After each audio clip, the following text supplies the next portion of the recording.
नमस्कार दोस्तों, sunshine institute Patan के इस यूट्यूब पोर्टल में आप सभी का स्वागत है।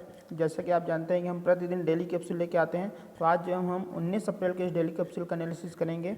हमारे जो डेली कैप्सूल रहेगा उसमें 10 क्वेश्चन रहते हैं और ये 10 क्वेश्चन जो रहते हैं वो करेंट अफेयर के साथ साथ हम अपने जीके को भी अपडेट करते हैं। ठीक है, अगर आप हमारे चैनल में नए हैं तो सब्सक्राइब जरूर कीजिए ताकि आपको नोटिफिकेशन मिल सके। चलिए स्टार्ट करते हैं पहला क्वेश्चन के साथ। पहला क्वेश्चन है, हाल ही में किसे व्हाइट हाउस के कोरोना वायरस सलाहकार परिषद में नियुक्त किया गया है? 4 ऑप्शन आपके पास है, तो इसका जो आंसर आ जाएगा वो आ जाएगा रो खन्ना। रो खन्ना को व्हाइट हाउस को कोरोना वायरस सलाहकार परिषद में नियुक्त किया गया है। व्हाइट हाउस मतलब कहाँ में? अमेरिका में, है ना।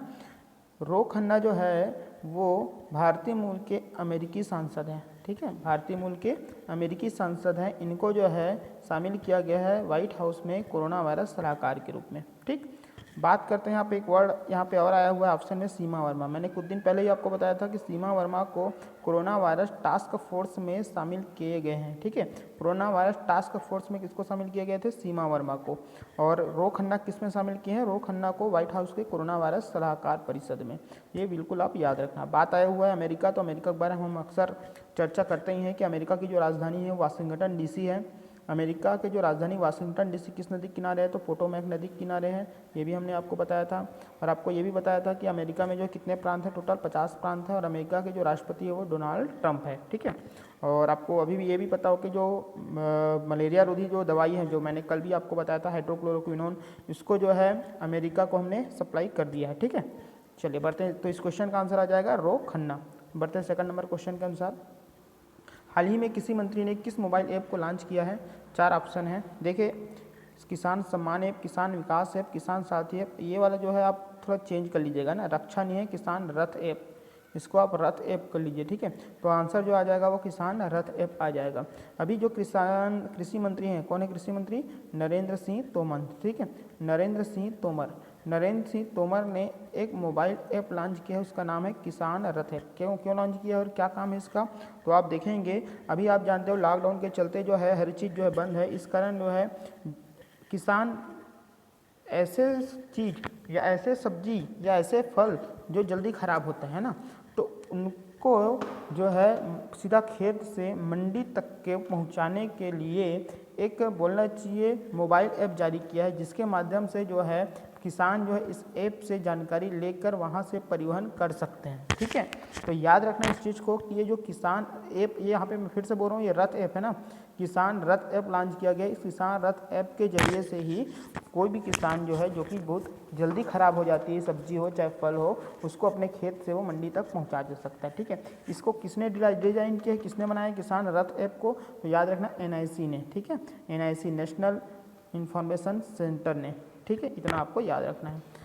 चलिए बढ़ते हैं अगला क्वेश्चन की ओर, तीसरा नंबर क्वेश्चन के, हाल ही में DRDO ने अपनी परीक्षण सुविधा ग्वालियर से कहाँ स्थानांतरित कर दिया है? किसने?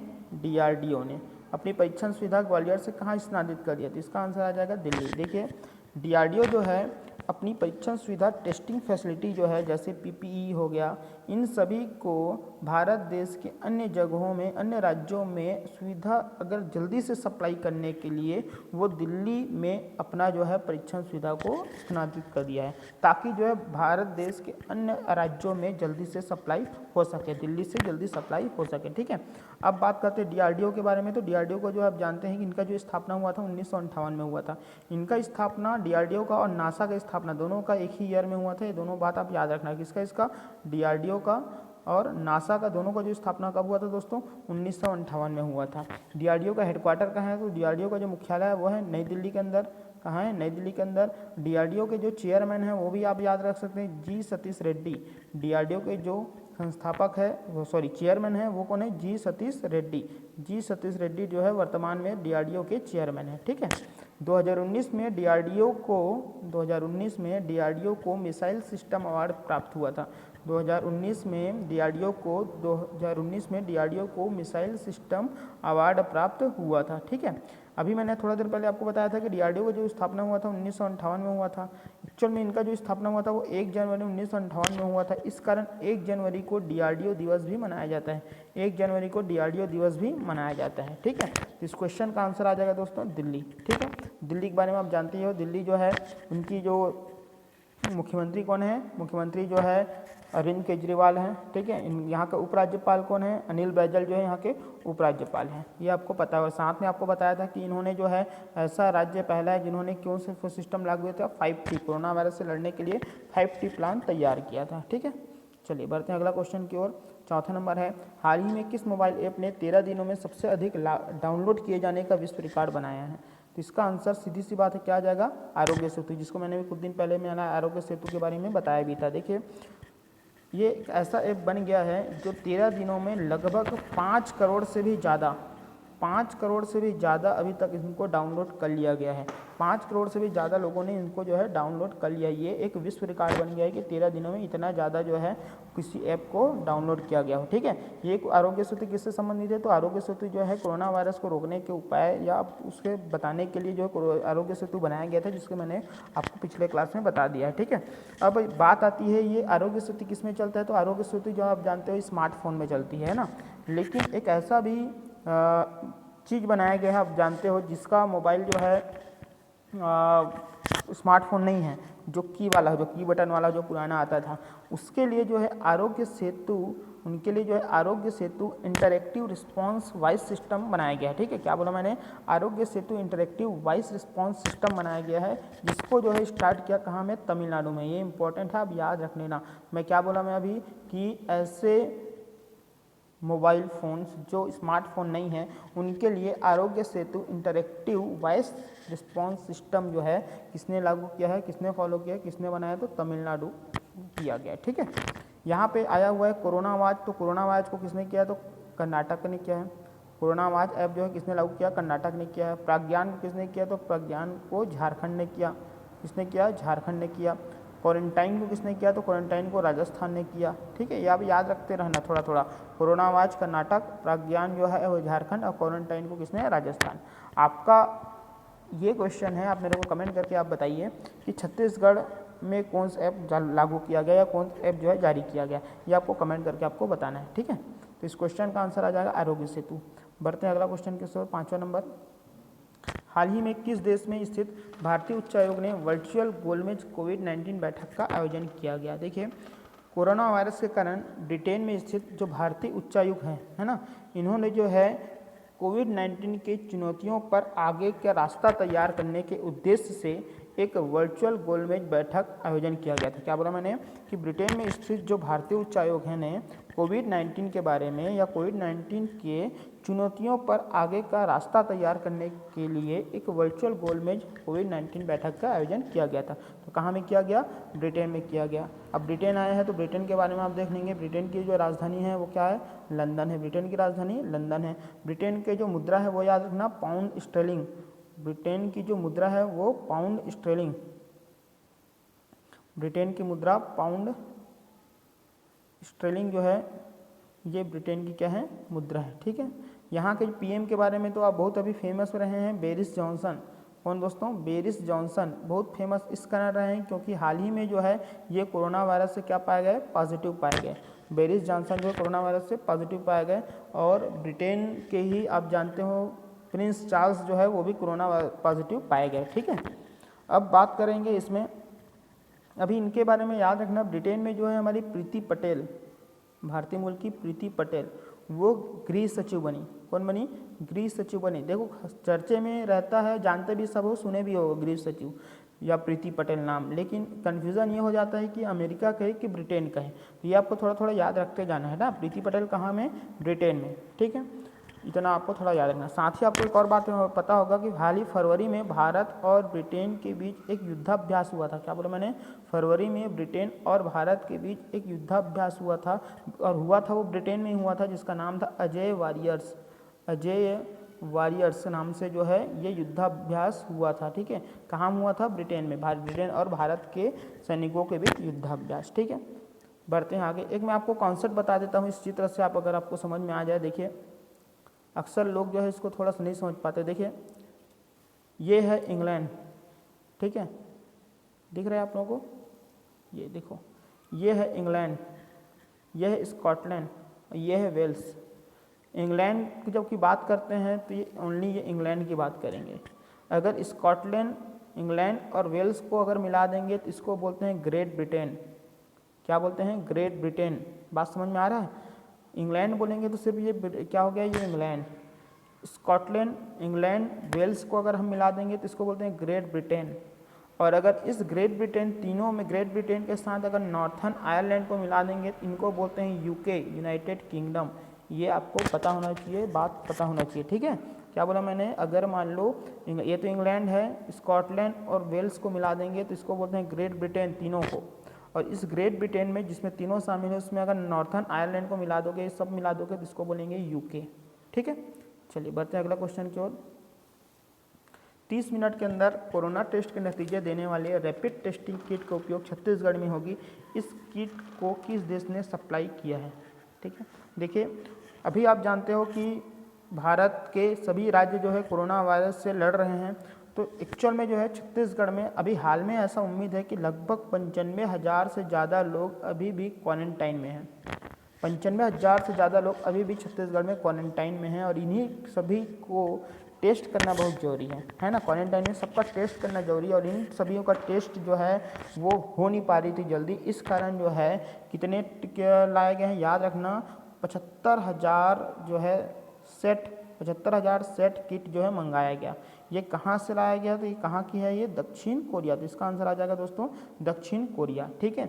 इसी टेस्ट किट के माध्यम से 75,000 जो टेस्ट किट लाया गया, वो जो टेस्ट होगा वो जिला एवं सिविल अस्पताल में तो होगा ही होगा, जिला एवं सिविल अस्पताल में होना ही होगा। साथ ही प्राथमिक एवं सामुदायिक जो स्वास्थ्य केंद्र हैं वहाँ के डॉक्टर भी इसमें टेस्ट कर सकेंगे। मतलब इसको बोल सकते हैं कम कीमत में उच्च गुणवत्ता वाला ये किट रहेगा, ठीक है। ये जो टेस्ट जो होंगे वो सब रायपुर में जाके या जगदलपुर में जाके नहीं, अब ये जो किट से जो है वो जिला एवं सिविल अस्पताल के साथ साथ प्राथमिक एवं सामुदायिक स्वास्थ्य केंद्र में भी जो डॉक्टर होंगे वो भी इसका जो है टेस्ट कर सकेंगे, ठीक है।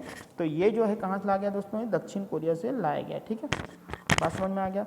दक्षिण कोरिया अगर आ गया तो दक्षिण कोरिया के बारे में आप सब जानते हैं कि दक्षिण कोरिया और उत्तरी कोरिया दो जो है पड़ोसी देश हैं और इनके बीच जो है कौन सी रेखा खींची गई है, तो इनके बीच जो है 38वीं समांतर रेखा खींची गई है। इनको मैंने थोड़ा देर पहले आपको बताया था।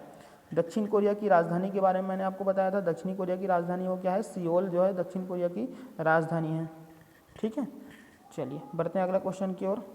और मैंने आपको कुछ दिन कल ही परसों बताया था कि दक्षिण कोरिया की दो कंपनी जो भारत में जो है दक्षिण कोरिया की जो कंपनी है भारत में बहुत अच्छे तरीके से वो कर रही है। एक तो सैमसंग, वो दक्षिण कोरिया की कंपनी है। साथ ही जो है हुंडई जो कार आती है वो भी जो है दक्षिण कोरिया की कंपनी है, ठीक है। तो इस क्वेश्चन का आंसर आ जाएगा दोस्तों दक्षिण कोरिया। बढ़ते हैं अगला क्वेश्चन को, 7वां नंबर क्वेश्चन। हाल ही में असम से वन भैंसों के जोड़े को छत्तीसगढ़ लाया गया, जिन्हें किस अभ्यारण्य में रखा गया। देखिए छत्तीसगढ़ के राजकीय पशु तो है वन भैंसा, जानते हो, लेकिन छत्तीसगढ़ में वन भैंसा की जो संख्या है बहुत चिंतनीय है।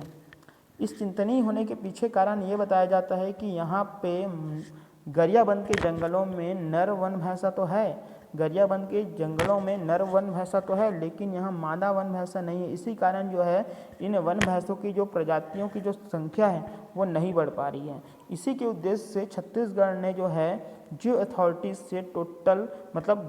से वन भैंसा की संख्या बढ़ाने की मांग की थी। तो जियो अथॉरिटी ने टोटल 6 वन भैंसों को स्वीकृत किया है। कितने, 6 वन भैंसों को स्वीकृत किया है, जिसमें 5 मादा रहेंगे और एक जो है नर रहेंगे, ठीक है। 6 जो है जू अथॉरिटी ने स्वीकृत दे दिया है कि छत्तीसगढ़ में जो है 5 मादा लाएंगे और एक नर लाएंगे। तो हाल ही में जो है 1 मादा और 1 नर मतलब 2 आ गए हैं। ये 2 कहाँ से आए हैं, असम से लाए हैं। इनको कहाँ रखा गया, तो दोस्तों इसको रखा गया बानवपारा अभ्यारण्य में, ठीक है। बात समझ में आया ना, बानवपारा अभ्यारण्य में रखा गया है। अब बानवपारा अभ्यारण्य आ गया तो इनके बारे में आपको पता होना चाहिए कि ये जो है किस जिले में अवस्थित है, तो ये जो है महासमुंद और गरियाबंद दोनों जिलों में अवस्थित है, महासमुंद और गरियाबंद में, ठीक है। इनका जो स्थापना हुआ था वो हुआ था 1976 में और इनका जो क्षेत्रफल है वो है 245 वर्ग किलोमीटर। इनका जो क्षेत्रफल है बानवपारा अभ्यारण्य का 245 वर्ग किलोमीटर इनका क्षेत्रफल है, ठीक है। चलिए बढ़ते हैं अगला क्वेश्चन की ओर। 8वां नंबर क्वेश्चन, 9वां नंबर क्वेश्चन और 10वां नंबर क्वेश्चन तीनों जो है साइंस से रिलेटेड क्वेश्चन है, ठीक है। रक्त में आरबीसी और डब्ल्यूबीसी के बीच कितना अनुपात होता है, तो दोस्तों इसमें आपको देखना पड़ेगा। मैंने आपको कल ब्लड पढ़ाया था, अगर आप लोग ब्लड वाला नहीं देखे होंगे तो कल आप यूट्यूब में आप सर्च कर सकते हो, उसमें ब्लड का है। आज भी जो है 6:30 बजे से ब्लड वाला जो चैप्टर है वो कंटिन्यू होगा। देखिए जब आप रक्त पढ़ते हैं तो मैं आपको बता देता हूँ, रक्त जो है एक ऊतक है और ऊतक मैंने आपको बताया था कि कई कोशिकाओं से मिलकर ऊतक बनता है। और रक्त कैसा ऊतक है? तो रक्त जो है तरल संयोजी ऊतक है, क्योंकि लिक्विड फॉर्म में रहता है, साथ ही ये जोड़ने का काम करता है। जोड़ने का काम इस कारण करता है क्योंकि आप जानते हो कि हमारे शरीर के जिस भाग में रक्त रहता है वही भाग जो है अच्छे से काम करता है, लेकिन जिस किसी भाग में रक्त का फ्लो नहीं होता, प्रवाह नहीं होता, वो रक्त अंग हमारा काम करना बंद कर देता है। तो रक्त एक तरल संयोजी ऊतक है जिनके दो भाग होते हैं, पहला तो है प्लाज्मा और दूसरा जो है कणिकाएं वाला भाग। पहला प्लाज्मा और दूसरा जो है कणिकाएं वाला भाग। ज़्यादा कौन होती है? तो ज़्यादा जो है प्लाज्मा होती है, लगभग 55 से 60% जो है प्लाज्मा होती है और लगभग जो है 40 से 45% जो है क्या होती है? कणिकाएं वाला भाग होती है। ठीक है, तो प्लाज्मा वाला भाग में ज़्यादातर जो होता है वो जल रहता है। ठीक है, कणिकाएँ की बात करेंगे तो कणिकाएँ के 3 आपके पार्ट होते हैं, पहला RBC, दूसरा WBC और तीसरा प्लेटलेट्स। ठीक है, लाल रक्त कणिकाएं, श्वेत रक्त कणिकाएं और रक्त बिंबाणु, ये 3 जो है कणिकाएं वाले का भाग हैं। अगर हम RBC की बात करेंगे तो RBC जो है इनका जो जीवन काल जो होता है वो 120 दिन का होता है। RBC का जीवन काल कितना होता है? 120 दिन का होता है। अगर हम WBC की बात करेंगे तो WBC का जो जीवन काल होता है वो 2 से 4 दिन का होता है। ठीक है, RBC जो है उनका अंदर में जो रहता है वो हीमोग्लोबिन होता है। कौन होता है? हीमोग्लोबिन। आप इसको जोड़ के देखोगे तो मायोग्लोबिन बोलते हैं। तो हीमोग्लोबिन रहता है और हीमोग्लोबिन का कार्य होता है ऑक्सीजन को क्या करना है? आपको ऑक्सीजन का परिवहन करना होता है। लेकिन आपको मैं बता देता हूँ, खैर ये जो है हम साइंस की क्लास में इसको और डिटेल से देखेंगे। ठीक है, अब बात आई हुई है RBC और WBC के बीच अनुपात कितना होता है। तो RBC और WBC के बीच जो अनुपात होता है 600:1। ये प्रश्न कई बार आ चुका है एग्जाम में। ठीक है, चलिए बढ़ते हैं अगला क्वेश्चन की ओर। अगर आपको डिटेल चाहिए तो आप इसमें सर्च मारेंगे आपको तो वो मिल जाएगा। आज जो हम फिर से 6:30 बजे जो है ये साइंस के आगे का भी जो ब्लड वाला जो चैप्टर चल रहा है उसको हम कंटिन्यू करेंगे। बढ़ते हैं 9वां नंबर क्वेश्चन में। RBC पर ऊंचाई पर जाने से RBC की संख्या में क्या प्रभाव पड़ता है ना, यहाँ पे क्या प्रभाव पड़ता है ये आना है। तो RBC ऊंचाई पे जब जाएंगे तो RBC की जो संख्या होती है वो क्या होती है दोस्तों? तो वो बढ़ती है। ठीक है, एक बात याद रखना, जब हम ऊंचाई पे जब जाते हैं तो अगर 4200 मीटर ऊपर गए तो हमारी जो RBC में जो है लगभग 30% की वृद्धि होती है। 4200 मीटर ऊपर गए तो हमारे में 30% की वृद्धि होती है। और आपको पता होगा जब हम सोते हैं, नींद में रहते हैं तो हमारा लगभग 5% की कमी होती है। ठीक है, ये बात आप याद रखना। तो ऊंचाई पे जानेंगे तो RBC की संख्या क्या होती है दोस्तों? बढ़ती है। ठीक है, अंतिम क्वेश्चन देखते हैं। जब रक्त में ऑक्सीजन की सांद्रता कमी आती है तो श्वास की गति क्या हो जाती है? सीधी सी बात है, मैंने अभी बताया था, रक्त मतलब सीधी सी बात है हम RBC की बात करते हैं और RBC में जो हीमोग्लोबिन रहता है और हीमोग्लोबिन क्या करता है? ऑक्सीजन को परिवहन करने के काम आता है। अब जब मैंने बताया था कि 2 लोग होते हैं, जैसे 2 प्रकार के लोग होते हैं। एक प्रकार ऐसा लोग होते हैं जो कि अच्छा हट्टा कट्टे दिखते हैं लेकिन कोई काम करता है तो थक जाते हैं, और एक जो है दिखने में एकदम पतला रहता है लेकिन वो जो है काम एकदम अच्छे से कर लेता है। इनके पीछे ना आप ये मत देखो कि उनका शरीर नहीं देखना है, इनके पीछे ये है कि इनकी जो हीमोग्लोबिन है, इनकी जो HB है वो कितना है। देखिए, जिनका जितना HB रहता है वो उसके में ऑक्सीजन का प्रवाह बड़े अच्छे ढंग से होता है और वो काम बड़े अच्छे आसानी से कर लेंगे। लेकिन जिनके में जो होगा, अगर HB जो है वो कम है तो वो ऑक्सीजन जो ढंग से ले नहीं पाएंगे, तो उनको जो है कठिनाई होगी सांस लेने में। मैंने आपको कल ही उदाहरण देके बताया था कि पुरुषों और महिलाओं में जो जानते हो कि जो हार्ड काम जो है वो महिला नहीं कर पाते, पुरुष ही हार्ड काम करते हैं। कारण इसके पीछे क्यों? क्योंकि पुरुषों और महिलाओं में जो भेदभाव है वो भगवान खुद किया है। पुरुषों और महिलाओं की अगर बात करेंगे तो महिलाओं का जो HB है, हीमोग्लोबिन, वो कम रहता है, पुरुषों का हीमोग्लोबिन ज़्यादा रहता है ना, आप सब जानते हो। तो पुरुषों में जब हीमोग्लोबिन ज़्यादा रहता है तो उसमें जो होता है ऑक्सीजन का प्रवाह अच्छे ढंग से होता है, क्योंकि हीमोग्लोबिन का कार्य होता है ऑक्सीजन को प्रवाह करना। ठीक है, और एक हीमोग्लोबिन जो है 4 ऑक्सीजन को ले जाने में सहायक होती है। ये क्वेश्चन में कई बार आ चुका है कि एक हीमोग्लोबिन के अणु कितने ऑक्सीजन को ले जाता है? तो 4। ठीक है, तो यहाँ पे अब आई हुई कि ऑक्सीजन की सांद्रता में कमी आती है। तो ऑक्सीजन की सांद्रता में कमी आएगी तो सीधी बात है श्वास की गति क्या होगी? वो बढ़ेगी। ठीक है, तो ये तो थे हमारे 10 क्वेश्चन, जिसको हम फिर से एक बार रिवीजन कर लेते हैं। आप इसको मन में बोलिएगा 10 क्वेश्चन को। देखते हैं पहला क्वेश्चन, हाल ही में किसे व्हाइट हाउस के कोरोना वायरस सलाहकार परिषद में नियुक्त किया गया है? तो रोखन्ना आंसर आएगा। दूसरा नंबर है, हाल ही में किसी मंत्री ने किस मोबाइल ऐप को लॉन्च किया है? तो किसान रथ ऐप। मैं फिर से बोल रहा हूँ, इसको आप रथ कर लीजिएगा, किसान रथ ऐप। तीसरा नंबर देखिए, हाल ही में DRDO ने अपनी परीक्षण सुविधा ग्वालियर से कहाँ स्थानांतरित किया? ये दिल्ली। चौथा, हाल ही में किसी मोबाइल ऐप ने 13 दिनों में सबसे अधिक डाउनलोड किए जाने का विश्व रिकॉर्ड बनाया? तो आरोग्य सेतु।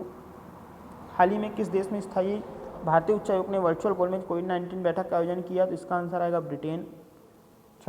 छठवां नंबर क्वेश्चन है 30 मिनट के अंदर कोरोना टेस्ट के नतीजे देने वाले रैपिड टेस्टिंग किट के उपयोग छत्तीसगढ़ में होगी। इस टेस्ट किट को किस देश ने सप्लाई किया? तो दक्षिण कोरिया। 7वां नंबर हाल ही में असम से वन भैंसों के जोड़ों को छत्तीसगढ़ लाया गया जिन्हें किस अभ्यारण्य में रखा गया? तो बांधवपारा अभ्यारण्य। 8वां नंबर रक्त में आरबीसी और डब्ल्यूबीसी के बीच अनुपात कितना होता है? तो 600:1। ऊंचाई पर जाने से आरबीसी की संख्या में क्या प्रभाव पड़ता है? तो सीधी बात है बढ़ती है। और अंतिम क्वेश्चन है जब रक्त में ऑक्सीजन की सांद्रता में कमी आती है तो श्वास की गति बढ़ जाती है। तो ये तो थे हमारे 10 क्वेश्चन। अगर आप हमारे चैनल में नए हैं तो सब्सक्राइब जरूर कीजिएगा, क्योंकि आप जब सब्सक्राइब करते हो और जब आप नीचे वीडियो को लाइक करते हो तो हमारा भी जो है कॉन्फिडेंस बढ़ता है और हम अगले दिन जो है और अच्छे से तैयार होके आते हैं। ठीक है, चलिए आज के लिए इतना ही। धन्यवाद आप सभी का।